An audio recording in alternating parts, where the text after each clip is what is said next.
Hi, I'm Miranda from RG Cowan Design Build, and we are in bin 707 Foodbar. Within this restaurant, one of our favorite features is this back bar area. One of our favorite parts of the restaurant is actually these custom countertops. They are glass fiber reinforced concrete.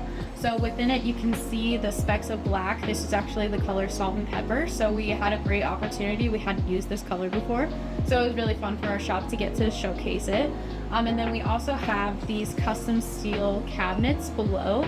These are held in place by magnets and offer a super durable option for this restaurant, just because we know they're going to get a lot of use coming in and out of here.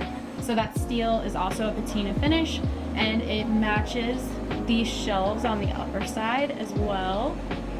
So as we kind of move up, you can see that these are all one piece. So as they kind of make that square corner, they are built to fit into that drywall perfectly, offering a really custom finish, and then they match the same steel patina that you also see throughout the rest of the restaurant. So stick around and look at some of the custom features we have throughout the restaurant, and we'd love to see you come into bin 707 Foodbar and see it for yourself.